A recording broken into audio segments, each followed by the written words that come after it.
সেদিন rubber band দিয়ে মেয়ের পুরাতন একটি স্যান্ডেলকে কম খরচে খুব সহজে এবং খুবই সুন্দরভাবে ডেকোরেশন করেছিলাম, সেই আইডিয়া শেয়ার করেছিলাম। আপনাদের তো অনেক পছন্দ হয়েছে আইডিয়াটি, সেই সাথে আমার কাছে চলে এসেছে এত প্রশ্নের ঝুড়ি।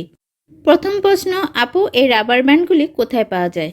যে কোনো কসমেটিক্সের দোকানেই আপনারা এগুলি পেয়ে যাবেন। এক প্যাকেট মাত্র 30 টাকা, সেখানে 40 থেকে 45টি ব্যান্ড পাবেন। আমার এই কাজটি করতে 20 থেকে 25টি রাবার ব্যান্ড লেগেছে। দ্বিতীয় প্রশ্ন, আপু এই স্যান্ডেল কি বাইরে ব্যবহার করা যাবে নাকি ঘরের ভিতরে ব্যবহার করতে হবে? বাইরে তো অবশ্যই ব্যবহার করা যাবে, তবে সেক্ষেত্রে যদি ময়লা হয়ে যায় রাবারগুলি, ধুলে কিন্তু কমপক্ষে 2 থেকে 3 দিন লাগবে সেগুলি শুকাতে, তাই ঘরে ব্যবহার করাটাই ভালো হবে। তৃতীয় প্রশ্ন, আপু লাস্টের রাবারটি আপনি কিভাবে সেট করেছেন?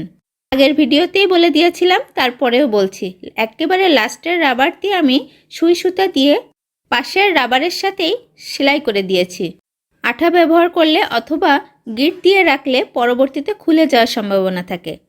এছাড়া অনেকেই এক ব্যান্ডের ডেকোরেশনটা দেখতে চেয়েছিলেন, বিশেষ করে যারা আমার হেয়ার ব্যান্ডের ভিডিওটি মিস করেছেন তারা নিশ্চয়ই আজ আবার দেখে নিতে পারলেন। আশা করি আজকের আইডিয়া আপনাদের ভালো লেগেছে। অনেক ভালো থাকবেন সবাই, আর আমার প্রতি দোয়া রাখবেন। আল্লাহ হাফেজ।